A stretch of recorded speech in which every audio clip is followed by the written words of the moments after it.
if you're not on one of the social platforms or have some type of way to communicate, right? If you don't own a content strategy of some sort, you do not exist. Correct. Nobody knows that you exist.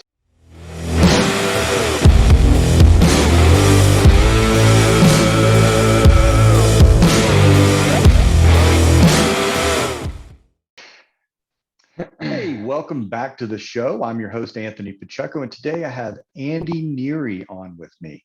Hey, Andy is a speaker and a coach for insurance agencies, helping them to attract the right prospect with the right messaging.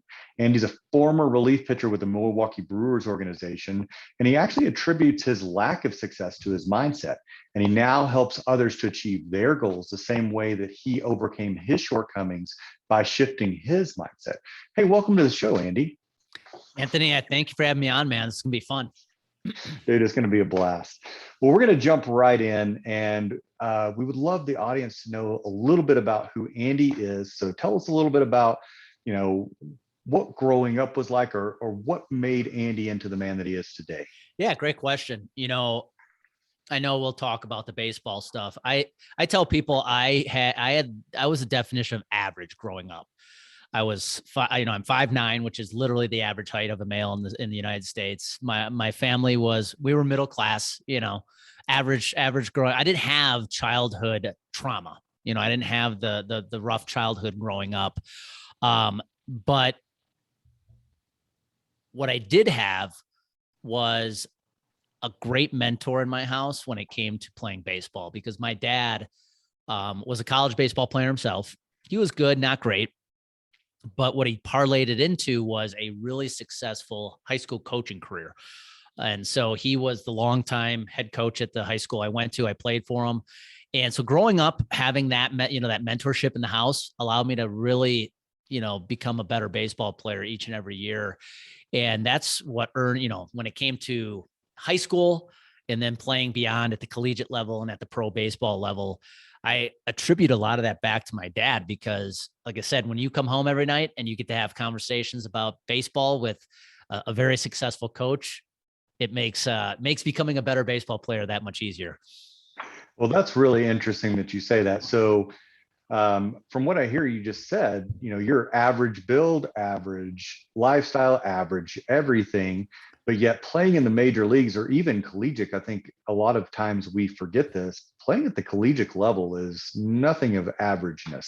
It is the best of the best going into college, and then the same thing at the pro level, right? And so, absolutely. I mean, it's funny because I was just having this conversation a couple of weeks ago. When you get to college sports, whatever sport it is, what separates those that have success and those that flame out at the collegiate level is when you're in high school, you can be the hometown hero, right? mm-hmm. And you can get by with skill alone. Sure. I knew guys that threw 90 miles an hour, and they didn't actually have to be that good of pitchers, but if you could throw 90 miles an hour, you're going to get a lot of people out. Sure. Once you get to college, though, guess what? We're all hometown heroes. And I think for a lot of athletes, again, regardless of the sport, it's hard for them to adapt to that. For me as a pitcher, the biggest change for me from high school to college was in high school. Yeah, the 3, 4, 5 hitter of that team might be good, but once you get to the 7, 8, 9 hitters of a high school team, you can throw your fastballs, get by. In college, 1 through 9, those guys were all state. Sure. And so, yeah, I think it's a huge, and a lot of athletes couldn't adapt to that because they got by on talent alone in high school, and talent alone no longer works once you get to college.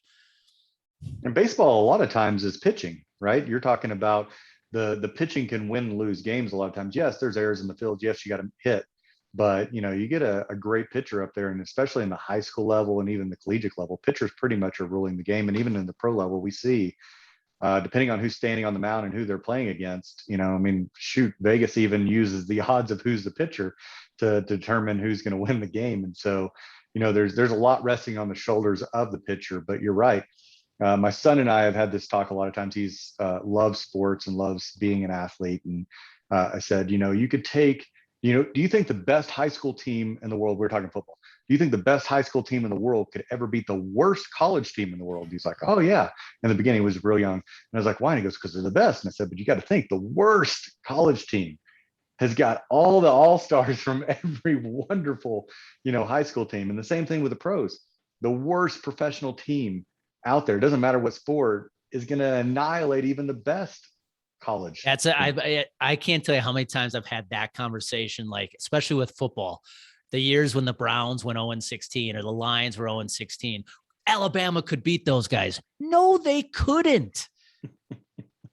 The worst NFL team, the skill set of the worst NFL team is so much better than the best college football team. It's not even close. Yeah. And so you're absolutely right. It's just people. And here's what's interesting, Anthony. I think what people don't realize too is the jump from high school to college is one thing. Mm-hmm. The jump from college to pro sports is a whole different animal. And in baseball, what makes it unique is you have the whole minor league system, right? In football, you go from college to the NFL roster. In basketball, you go from college to the NBA roster. But in baseball, you have the whole minor league system. And each and every level up from single A to double A to triple A to the majors is a big jump. You see it all the time. Baseball players that dominate at the triple A level, but then they get the call up to the major leagues, and they just can't make that jump. It happens all the time. Hey, I want to know if you think that it's better to be a star athlete in a smaller pool versus being a star athlete in a larger pool. And if you think that that could contribute to a larger, greater success in the pros. Let's just take the Dominican Republic. There's just tons of baseball players down in the DR, and they're playing against each other. Is that going to give you the same mindset that growing up in a small rural town in Texas? Okay, great question. Yeah, I would say what it probably does do is, I think about playing high school baseball. I was jealous of the guys in Florida, Georgia, Texas, and California. Now there's one side that could be like, well, it's a tougher pool to be seen because there's so many good athletes. But at the same time, think about the level of competition you're playing. Mm-hmm. You come from that small town, your skill set's so much better than everybody else. And the teams you're playing are probably not that good. And so, yeah, statistically, you're going to look like you're amazing. But I think when it comes time to making that jump, and again, I've seen it happen a lot in college, these kids that come from small town high schools, and now they're playing big time college football, basketball, baseball, they struggle because the level of competition they were playing wasn't that good. So I would tell you, like with the Dominican Republic, playing baseball in high school in Florida or Texas, I think you have a distinct advantage because the level of competition you were playing week in and week out was just so much better than what you see in other parts of the country. Now, here's the other side of this, Anthony. When it comes time to playing college sports, if you get that chance to play at the next level, I see a lot of kids that want to go to these big name schools. Problem is, they're not going to play a whole lot. Mm-hmm. But, it's so nice to have the shining spot, the bright lights of playing at these big times, Division I football schools. I would rather go somewhere where I'm going to play. And I've seen far too many athletes get recruited by these schools that are probably a little above their pay grade, and they go sit for 4 years. Right. Whereas if you had just maybe gone down a level or two, you could have been playing from day one. And I don't know if some people disagree with that thought, but I want to go where I'm going to play. Sure. Right. Experience trumps everything. And I think that kind of goes back into my original question. If I go to a large school, right, maybe there's some politics built into that school. Maybe I can't get as much playing time. I can't get as much exposure. Maybe a small town would work better, depending on the type of athlete that I am, right? Not everybody that plays the game is going to go play D1 and or pro. Well, and what I love about, honestly, the sport of baseball is in college, you can be seen no matter what school you go to. I mean, when you look every year at the draft, there's guys being drafted out of Division II, Division III colleges at a very high level. So even though you may, I'll give you a great example. I grew up in Wisconsin, UW Whitewater, which is a small Division I, Division III school in Wisconsin. They're a baseball powerhouse. And yeah, it's D3, but they got guys getting drafted out of there all the time. So what I love about baseball is it doesn't matter what level you're at in college. If Mhm. you, and my college coach said this so well, if you are good enough, they will find you. I think today that's even more relevant probably than it was 20 years ago, because 20 years ago we didn't have social media. The internet was very new, and we definitely weren't posting to YouTube our videos where people could see it. I mean, today the college recruiting is so much different, right? You can email the coaches, you can send them your videos, you can send them your stats. If you want to get seen, you can be seen, right? And it just, now the difference is effort. Recruiting's hard today. I had Mhm. interviewed Scotty Duffick as a UWM coach. She was the coach when I was at UWM. And today, when you're a college baseball coach, and I'm sure this is the case for most sports, there's now a database he can go to. And he can literally say, show me all the top ranked shortstops in the state of Arizona. And he can scroll and look. I went out, my nephew is a junior and he's a good baseball player. I can go online today and see his 60 time. I can see all his grades. Like, that didn't exist when you and I were at that age. Mm-hmm. And the difference today is that there are more kids getting seen today that did not get seen 20 years ago. I played at UWM with some guys who, had we been playing today, they would have been going to much bigger schools, just because there's greater opportunities today to be seen through YouTube, through social media, that we just didn't have back then. Yeah, I think that that's really interesting, and I enjoy the fact that it kind of levels the playing field a little bit. You don't have to be going to a huge high school in order to get seen. I mean, if you're running the pro run faster than anybody else in the nation, that's going to stand out, right?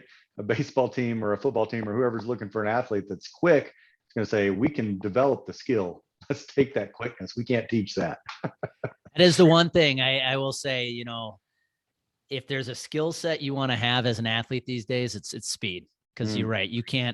I can teach somebody how to pitch. I can teach somebody how to field, how to hit, but you can't teach them how to run. I played with guys, Anthony, in the minor league system that got drafted in the top 5 rounds. And you look at them and they weren't that great of a hitter at that point in time. Mm-hmm. They may not have been that great of a center fielder, but holy crap, they could run. They're blazing. And that's what the scouts saw. Mm-hmm. I agree.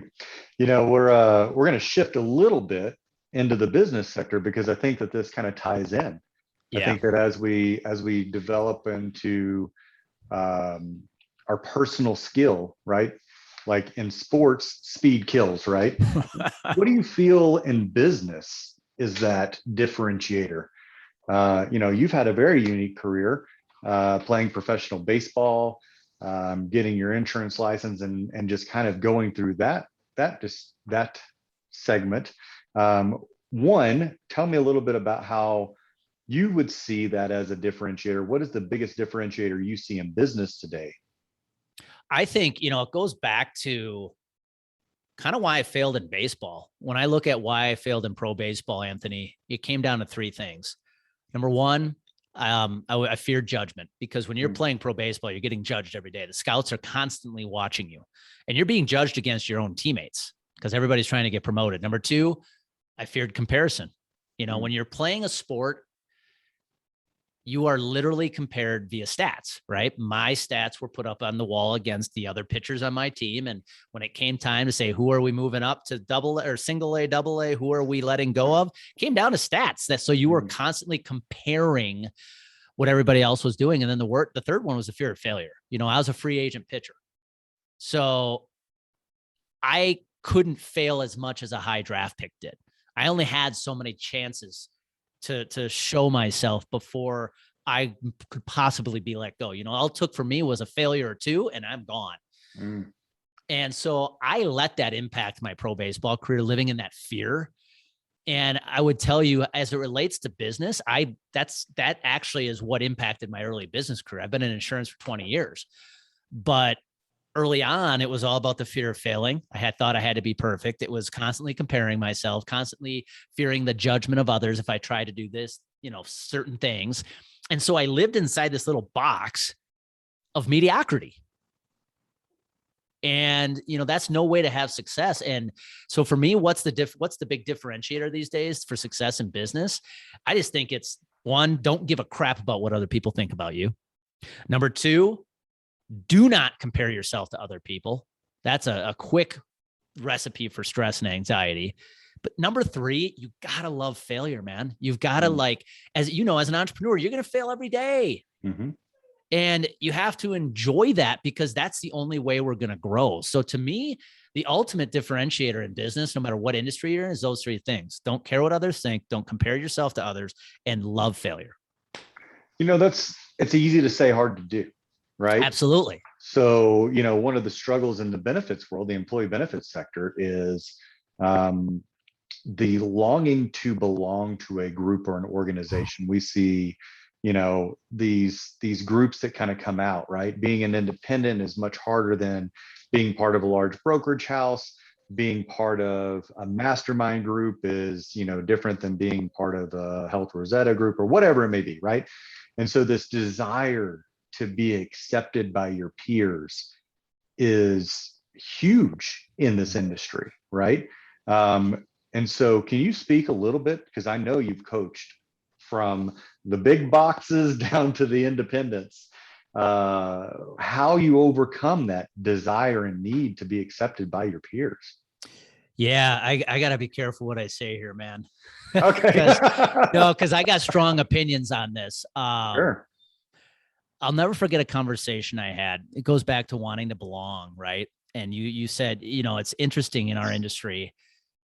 I feel like some people have this perspective that there's about 200 advisors in our industry because they're all part of the same groups. Yep. And I'll never forget, I had a conversation with somebody, and the comment he made to me was, when why I need to be part of a specific group is he was going to get me on covers of magazines. And I remember it took me about a second to think. And I said, I don't ever want to be on a cover of a magazine unless I actually do something. Mm-hmm.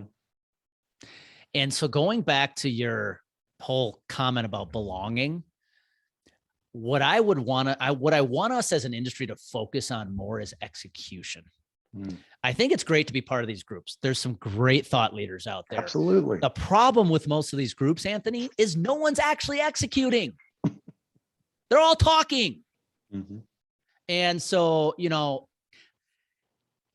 to me, the people I'm coaching now that I see having the most success, they're not caught up in these groups. Mm-hmm. They're not caught up in impressing other people.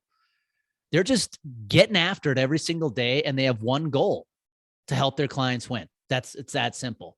And it goes back to, they're not comparing themselves to anybody. They're just waking up every day. Again, I'll just share this. One of the unintended consequences I've absolutely loved about this coaching business is I've got to meet a lot of advisors no one knows about that have unbelievable businesses that are kicking ass. They just don't spend their time trying to get everybody to see, telling everybody about their success. And so I would agree with you. I think the groups are great. The mentorship is great, but just get back to focusing on what you need to do. And at the end of the day, it's about executing. Sure.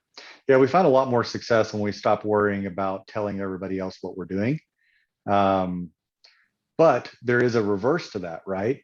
So I've heard you say this many times, go and tell your story on LinkedIn, tell everybody what you're doing, because if you're not out there, you don't exist, right? So how do you balance the two, right? How do you balance the letting the world know that you do exist? Because you're absolutely right.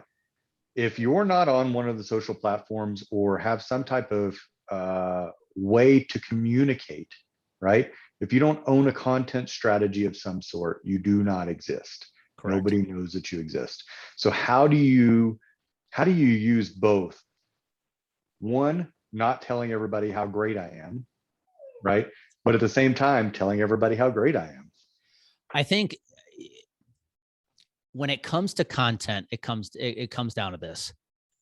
if you would just if you'd stop trying to impress others and just focus on talking to your prospect, everything would change. And this goes back to, we talked about, you're right. If you're not putting yourself out there right now, if you don't have a social media strategy or just a good marketing strategy in general, that's putting your message out far, fast, and wide, your prospects can't see you. But now let's take it to a micro level, like LinkedIn. Most of our peers that post on LinkedIn, who comments on those posts? It's their buddies. Their buddies. They're posting content to get reactions out of their buddies instead of, what do I need to do to be talking to my prospect? What do I need to be saying that's attracting the attention of my ideal prospect? I tell people I hate social media, Anthony, if I'm being honest with you, but I'm on LinkedIn for one reason. I'm there to do business. Sure. And so to your point, you have to share your story, because the secret sauce is, if your prospects don't know you, they can't buy from you. And so you have to let people get to know you, but you don't have to do it in a way that's constantly telling them how great you are. I mean, I think that's one of the big mistakes agencies and advisors have made, is everything coming out of their content and their mouth is about how great they are. No one cares. Let people know about you, who you are as the human. And that is what's going to set you apart. You and I have talked about your story, right? Like that's what sets you apart, because when you get in a competitive situation, which we've all been in this industry, that prospect often picks the person they know the most. It's that simple. Absolutely. Relatability. What is it called? The status alignment, right? Yep. And I think our fear is we want everybody to be our client. And I think the reason why we want everybody to be our client is because in this industry, we're not closing 40, 50 clients a year. And so because of that, our pipeline is so small that we have to have everybody as our client that we speak to, versus finding the people that we relate to the best, that are going to be our best client, not the ones that are going to frustrate them. I think you actually did a show not too long ago talking about this. It was like, how many seats on the bus do we have, right? Are we filling the right clients into those seats versus just taking on people that frustrate the heck out of us and then make us hate our job, right? And, a lot of times we think about, getting fired as a broker or as a, partnership agency or whatever role that you play in the EB world. And the truth of the matter is, do we really want those people as our partner anyway? And so, I would tell you, I mean, I pose this question all the time to advisors. Would you rather have $1 million book of business where half of your book frustrates you? They're the clients you never want to have. They're the clients you want to fire. Or would you rather have a $500,000 book with clients you absolutely love working with? I would rather have the $500,000 book working with people I absolutely love working with, because one, it lets me do my best work, so I actually enjoy the job. Number two, I'm creating the best results for them. And number three, it eliminates a lot of stress from my life. And I see a lot, to your point, a lot of agencies have no clue who their ideal prospect is.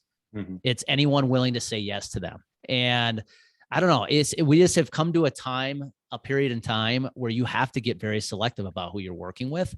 You can't be all things to all people. So the first place I'd tell every advisor and agency to start is, who's your ideal prospect? And then the easiest way to figure that out is, who's your favorite client? Write out who your favorite client is right now and tell me why they're your favorite client. What is it about the people you work with there? Is it the industry that they're in? Is it the size of the company? What makes them your favorite client? I bet you at the end of the day, the punchline is they let you do your best work. Well, then go find other prospects just like that. Right. Now, that's a great point. I had a pretty large book of business from 2014 until about 2017 was when I had my largest book of business. I had a decent book of business in 2010, 11, 12, but it really grew like 15. And then 14 through 17 was just massive. And I took on clients that grew exponentially. That's how my book grew a lot. Yep. But, also was bringing on 50 to 60 clients a year, every year. Yep. The problem was I would take on people that I didn't need to take on. And then they would be the biggest problem. It's like, why am I dealing with this small organization that is on fire all the time? And I ended up having one prospect or one client that made up a majority of my compensation. And I kind of started working for them almost in a way. And they were very high touch, 2 to 3 times a week. I was talking to them. I was at their location at least every other week. And it just drained my energy and my time. And it just made me like, oh, I don't even want to go here anymore. But they made up so much compensation. I was like, I need 15 other 50 life cases to make up what these guys are bringing in. And it put me in a bad situation, honestly. And I can never forget the day that they fired me as their retail broker. And, it was the biggest burden on me because I was like, what am I going to do as far as compensation? But it was a hugest relief on the other side. No longer did I have to really deal with these personalities and the issues. And what I found was I was still prospecting a lot. I was able to do so much more because I had freed up all this time. Now I wasn't spending the number of hours and the stress that I had. I actually enjoyed what I did again. I was like, oh man, I love this. Like I'm getting to talk again. So, I mean, there's so much value in what you just said there. And I think when I listened to what you said there, I was like, it reminded me, right, how easily we can fall to that one organization or those couple of clients. And so I really appreciate you sharing that. Well, and think about this. One, there's nothing more freeing, Anthony, than firing a client that's not a fit. But number two, it's easy. You also have to have a little empathy. It's easy, especially for an advisor who might be, behind their revenue goal and they're feeling the pressure. In our industry, we've got these validation dates and stuff like this, where you then ultimately just start going after anything. I call it saber-tooth selling. You're just out to kill everything. And so you got to be careful with that because, I understand even in those moments where you feel you have to do what you have to do to make money. This is why it's so important from day one. You have to develop that game plan of who is your ideal prospect and what is the brand message you're going out and sharing to attract them. Absolutely. Because it is, you look at, again, I will point this to a lot of agencies. Their message is so vanilla because they're trying to go after so many things. And the more vanilla your message is, the more you're not going to stand out from the competition. Sound look like everybody else, right? When you sound and you look like everybody else, the traditional health insurance broker, it's very hard for you to win. That's right. Yep, because then you're just comparing each other side by side, right? Where are my check marks and my red marks? Okay. And that's not really who you want as a partner anyway, right? No, and absolutely not. It's not who you want as a partner. And this goes back to, my mission with agencies is to make them look, act, and be different. And so if you can look different from the start, I think of the example, one of my clients this last summer, they won the account, the city's account that they're in, which was a huge win for them. And it was an RFP situation, which we all hate being a part of. And they were going up against the big boys from the Chicago market. So they're out kind of in central Western Illinois, and they won. And when they won the account, they were told the reason you guys won is you look different from the beginning. From your LinkedIn content, by the way, all the way from the LinkedIn content to your finalist presentation, everything was different. That's awesome. And that's how you win, man. Because you and I, most of our peers, we don't work for the Aons, the Gallaghers, the Locktons, who have the biggest resources in the world. And if you can't play the resources game, which is 90% of the market, you have to be different. You have to have something that makes you stand out. And by the way, that standing out is not your customer service. What about being around since 1925? But you laugh. I mean, I still have that conversation a lot with the agencies I work with today. I ask them, what's your differentiator? It's our customer service. And even though it might be, you have to understand that that's exactly what every one of your competitors is saying. saying your customer service is your differentiator today is table stakes. Mm-hmm. And so you have to have something that is so different. What is it that you guys do? Oh, excuse me. What is it you guys do that creates different results, that gets different, that just looks different to your prospect? I always use the phrase, be the almond milk. Anthony, when you and I were kids, we went to the grocery store with our mom. We went down the milk aisle. What did we see? We saw milk, right? 1%, 2% skim, wholes, but it was all milk. That was it. It was all milk. Maybe a chocolate milk. Yeah. Well, then one day you came down the aisle and you saw this thing called almond milk. You're like, what the heck is that? That looks different. I got to try that. And then now we've got oat milk and cashew milk and you name it, coconut milk. That's what you need to be. You need your prospects looking at you going, whoa, what's that? That's different. And far too many in our industry just aren't doing that right now. Why do you think that is?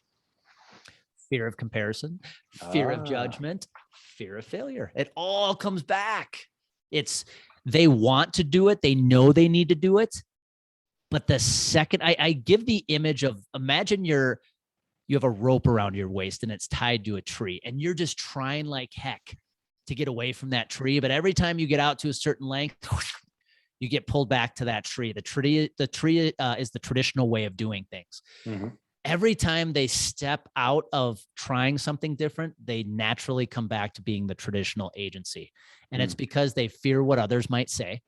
That's why people won't put stuff out on LinkedIn, Anthony. They're afraid of the comments. Number 2, they're afraid of being judged by peers. And number 3, they're mostly afraid that what happens if this doesn't work? I think a lot of advisors in our industry want to know the result before they actually take step 1. Oh, I think that you are spot on there. I get it with my coaching. What result are you going to create for me before I hire you or when I hire you? And I say, I don't know. Are you willing to put in the work? Sure. We can't tell, right? We can't tell. Yeah, I think that what you just said there probably is going to be the biggest eye opener to a lot of people. And it's interesting too, because then you have the other piece, which is they don't have a problem posting things on LinkedIn to get the attention from their peers, but yet they're not doing anything practically to change their habits, right? Yep. No, that's exactly it. If I could push back against one thing more than anything in our industry when it comes to the use of social media, you have to realize that when you go on LinkedIn and bash the healthcare system or the health insurance carriers, even though it might be true, even though they might be the bad guys, that message you're sending out comes with a negative tone. Of course. And so your prospects might see it. And you may be posting it with the intentions of actually trying to help them. Mm-hmm. But you're also now the person they've tied that negative tone to. And that will lend more prospects to go, hey, I know we need to do something different. We are going to now do something different, but we're not going to do it with him or her. And I lost a lot of business early on.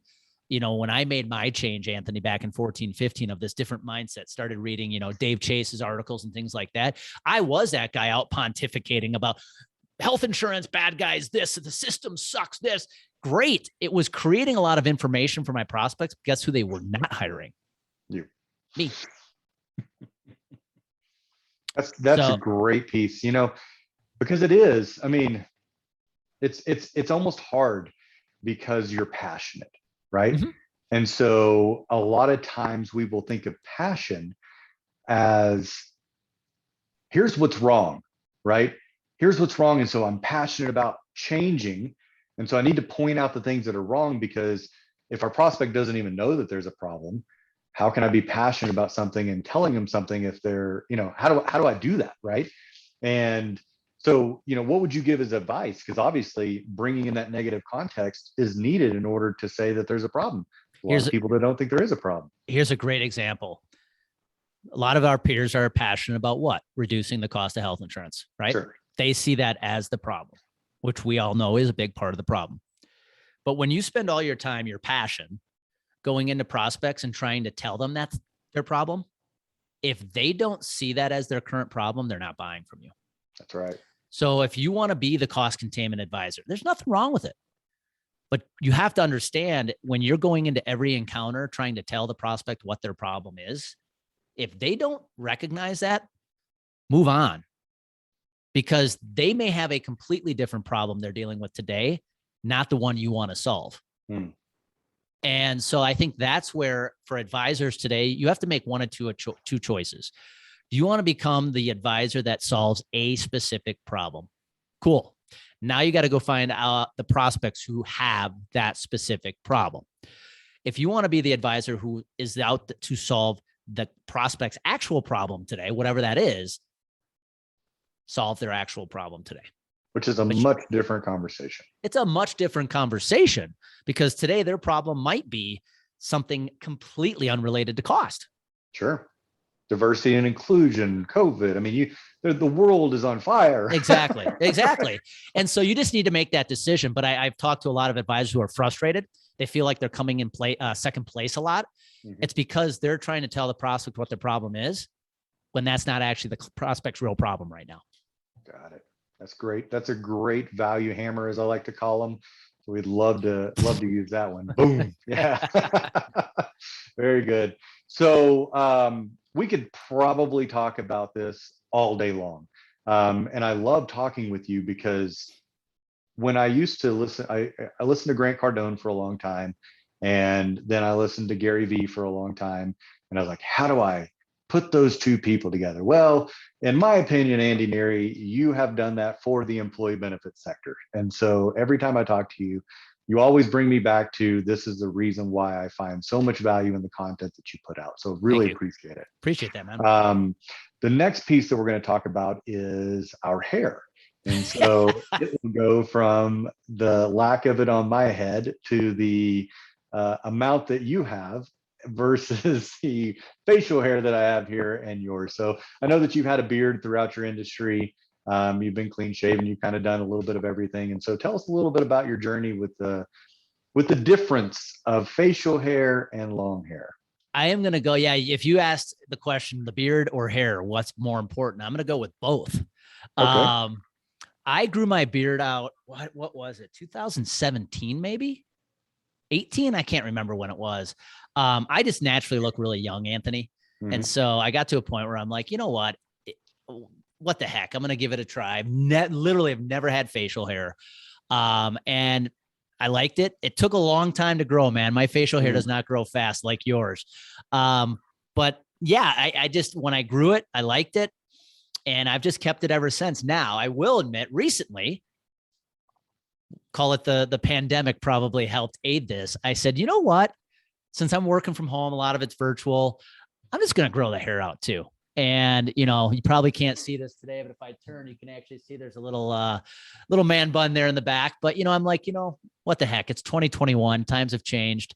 I know there might be some traditional businessmen out there that don't respect this, but I've always been one that says it's about what's coming out of my mouth, not the look of my hair. Anyway, so to answer your question, my journey has been twofold. It started with the beard, and it's now made its way into the hair. In fact, so much so, Anthony, I was at a mastermind last week, and we each had to make a bet between now and the end of the year. What are we going to accomplish, and what are we risking if we don't? Okay. I put my hair at risk. Oh, wow. So if I don't accomplish my goal, I'm going to have to get rid of it. So trust me, we're busting our butt to hit this goal. That is awesome. So I got a question for you. So you're clean shaven. I was the same for a lot of years. I grew my beard out 2020. And did you see any change when you started to grow out your facial hair? Positive, negative, anything? Honestly, I don't think I saw a change from like the peers. For me, it made my face look more mature when I grew my beard out. Now, there've been various iterations of this. Sure. But I forget where I heard this. Somebody says guys with beards tend to be more trustworthy. Told me Um, that. and so I just knew I was never going to be one to be able to grow the big, thick beard. I just don't have that kind of facial hair. But yeah, once I grew it out, I think it just gave me I felt good about it. It made me feel more mature. Mm. And for a lack of a better word, I just kept it. And Yeah. I actually, I don't foresee a time when I'm going to get rid of it again. What about your hair? Oh man. Yeah, this was a test. Amy tempted me to do this. She's like, I dare you to see how long you could grow this. Now, honestly, I was just thinking about this the other day, Anthony. I think my last haircut was last February, Oh, wow. Okay. February, March, maybe. And it got to a point, when you grow your hair out, it gets to like the in-between stage where it's kind of annoying. And then it got to a point where I could actually, so like today you see me, I got my headset on, you can't really tell, but I've got it in the man bun where it's long enough now that I can just pull it back and hold it up, pull it up. And yeah, I like it. Some people have told me I'm trying to model myself after Matthew McConaughey. If Hey, I'm that's going to pretty model cool, myself dude. after somebody, that's one that I will definitely take up on. Very cool. So as far you said, Amy, your wife, is the one Yep. that challenged you on She that. challenged me. Yes. Yeah, that's really awesome. Have you seen any have you heard or seen anybody like give you any crap for it? It's funny. Nobody has. So like I made the comment to the group at the mastermind last week because somebody asked, how long are you going to grow it out? And this is before we made the bet. I said, I'm going to grow it out until I can't really hide it anymore at all. Like if I have to go give a speech, I'm giving a keynote somewhere and it's like just way too long, then I might consider. But I said, up until that point, I'm going to keep it going. And it's funny. The only people that have had a hard time with it, like my dad, is the most traditional human being you ever meet. And I'll never forget the first Zoom chat I had with my parents where he could see it. And he's like, what's that? And so my father probably has struggled with it a little bit. He's been the clean shaven individual for 70, 74 years. Sure. And so, yeah, other than that, I haven't had any poor reaction from it whatsoever. How about you? I mean, when you grew that beard, has it impacted your business at all? No, it's actually been an awesome icebreaker on video. And the mustache definitely helps. I know I don't get real close, but that one right there, I remember the first conversation that I had. I did a lot of just audio during the pandemic. And I remember the first time I turned video on, he was like, hey, are you cool doing video? I'm like, yeah, I'll do video. And I turn on and he goes, whoa, what a stash. Of course, it just, it kind of naturally, pulled us together closer as humans. Yep. Because it was something that was very personal to me. And we were able to chat a little bit about it. And he's like, man, I wish I could do that, and yada, yada, yada. And so, to me, I just enjoy it. I've never had facial hair. I was always told clean shaven, especially in our industry, that is the way that you look. And so, here's the deal though, enjoyed Anthony. I think this all comes back to the conversation we've just been having at large. I target brokers and agencies, right? And I know if there's the agency, the managing partner principal out there that's super traditional, that is only going to respect me if I have a white shirt on and a tie, we're probably not going to do business. I get it. Exactly. I respect that. But now more than ever since the pandemic, this is your opportunity to just step into the real you. Think about what is the one thing we all have in common. You and that CFO you've been trying to attract the attention of for 2 years. We have all been going through this together. Sure. And so if you just show the human side of you more often, whether that's in your social media content, with your facial hair, your hair, like no one, the days of judging that as harshly as we used to are gone. Right. And if you can just wake up being you, the real you every day, I don't know. That's just how I want to do business. And I'm going to attract the people who are cool with that. And those are going to be my ideal clients anyways. Yeah. And I think that's been a big change for me too, stepping from retail into partnership agencies, right? Where we're working with brokers and agencies more than we are with the actual client. Yes, I get on with clients often, right? Because the brokers and agencies need help. But, there's nothing on that side. The partners and agencies and the brokers, they've said absolutely nothing. The only responses that I've received have been positive. I haven't Yep. received any negative, so I have no Yep. idea about lost business, right? Yep. And so again, it's something I love, and so I think my passion comes out of it. And it's been a great icebreaker for me. You know, So when I look at why my coaching business exists, there's times where I struggle, especially like with my one-on-one clients. Like, what is it I really do for them? You know, because some days I'm like, okay, I'm teaching them a system. Some days I'm like, I'm there to be life coach and their accountability partner. But what I really realized, Anthony, is like there's far too many advisors in our industry who are afraid to be themselves. oh man, They're literally showing up every day trying to be a different version of themselves, thinking that's what they have to do to win business. And it's so sad. Mm-hmm. And if there's one thing I can try to help them do is like throw that shit away, pardon my language, and just show up as you. What would it feel like every day if you got up and you're just being Joe, just being Rick, just being Sally, and you then used that to go out and attract those prospects that love the real version of you. Absolutely. That's what this is about. Mm-hmm. And so I guess I'm on kind of a little mission to help more advisors get to that point, because there's too many that are not showing up as themselves for fear it's going to cost them business. Absolutely. Yeah. I mean, we all fear something, right? Yep. And, I think the loss of a client or business or prospect, or, I have to look a certain way or act a certain way or be a certain way or do things the same way as everybody else, or they won't think I'm professional enough, or they'll think that I'm new at this. And, the truth is it's the one thing that's hindering them from winning more business. We all preach that we want to be transparent this, transparent that, but then we hide our true self. We're not transparent on ourselves. And, it's hard to be transparent. Hey, we're going to be this transparent person, but we're going to keep everything in a box over here. Yep. That's a great way of putting it. But we're going to be in a box. Yep. Yep. We have a lot of people who are transparent about how much they get paid, transparent about what they're doing for their clients, but many are not transparent about showing the real side of who they are. I love that. Yeah. So let's break off into one last piece. I love talking about this. Probably my favorite part, other than the beard. But my favorite part is really finding out what's going on with Andy, and tell us what you have coming up, or what you're working on, or give us a little sneak peek into something. Yeah, man, I appreciate you giving me a chance to talk about this. I'm excited. I've got two things right now that are out.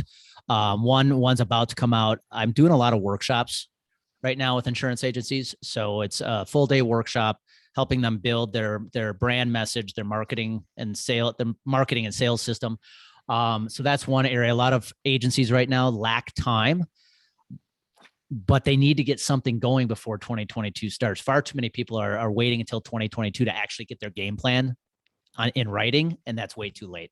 Sure. And so I've got the agency brand mastery workshops that are designed for independent insurance agencies who want to build that brand message their prospects love. And then number two, starting in Q1, I'm going to we'll have another broker branding academy. So that is bringing 20 insurance advisors, industry partners together to work on their brand message, but do it in a group collaborative setting, a mastermind setting versus one-on-one. And that is going to officially kick off in January. So I'm starting to have conversations with advisors who are showing interest in wanting to be a part of that. Sure. Now, are these the first one, is it digital? One in fourth quarter, is it a digital thing? It's up to you. I have several that are having me actually come visit. We're doing full day in-person workshops. Right. But if you one-on-ones are they're one-on-ones, right? One-on-one with your entire agency. Yep. Right. You and your agency and all your producers. And then the academy is going to be virtual. The academy will be virtual. Yeah. Okay. So you have 20, 30 agencies coming together. You're going to break them out in different rooms, kind of talk about things after you give them a little stuff. You're going to have guest speakers and such. Okay. Yeah. It's all designed to do the same thing. At the end of the day, if you want to grow your business, you have to know who you're going after. You have to know what their brand message is, and you have to create a system, a marketing system, a repeatable marketing system to share that far, wide, and fast. Got it. And so whether your agency goes through the workshop or you as an individual advisor come through the academy, it's the same process. Got it. And so at the end of the day, this is about helping more advisors step into who they are. It's helping agencies stand out and look, act, and be different. And yeah, it's just the people are getting results, man. It's fun stuff. It's really fun stuff. So on the individual one, they can sign up and do that between now and January. And then the other one is in January. No date set yet. Correct. Yeah. If there's Okay. any agencies listening and they want to learn more about the Agency Brand Mastery Full Day Workshop, definitely hit me up. And even with the Broker Branding Academy, as an individual advisor, if you're interested and want to know more, I'm fielding calls because I want to make sure it's a right fit for you, that you're a fit for it. And so it's about bringing together the right 20 people to really make this a great group collaboration. Yeah, that's great. And I just have to say it, Andy, you've worked with business partners of mine. You've worked with me a little bit. I think we've had quite a few different conversations on different ideas, strategies, solutions, things. And so I can't highly recommend you any more than reach out and at least have a conversation. It starts with a conversation. Exactly. You guys can figure it out along the way if it's a good fit for both of you, but there's no harm in a phone call, right? Yeah. Thank you for that. Absolutely. So then you were just at a mastermind as well, right? Yep. I think you just finished up with one. Any of those guys going to be on the? No, this is that mastermind is a group of just entrepreneurs from all different industries. Okay. It's not an insurance specific mastermind. Okay. But it was a good way of putting myself in a room with some guys who are kicking ass and are force you to think different. Well, you were in my backyard, so there in Scottsdale. Yep. So yeah, very cool. And all right, so we've got those two things, and then of course you have your show. Yep. Yep. I've got the Bullpen Sessions podcast. I've got the Broker's Voice interviews with advisors and industry partners. So yeah, man, just a lot of good stuff going on. It's about pumping the content out there, because if you can remain top of mind, man, you know what happens, right? That's right. Absolutely. Prospects can see you, therefore they can do business with you. That's right, man. Well, hey, Andy, really appreciate you coming on the show. You have a wonderful day, and we'll put everything in the links in the show note. Awesome. Thanks, Anthony. I appreciate this. Take care, Andy. Hey, all you beard lovers. This is the Beards in Business Show, and I'm the host, Anthony Pacheco.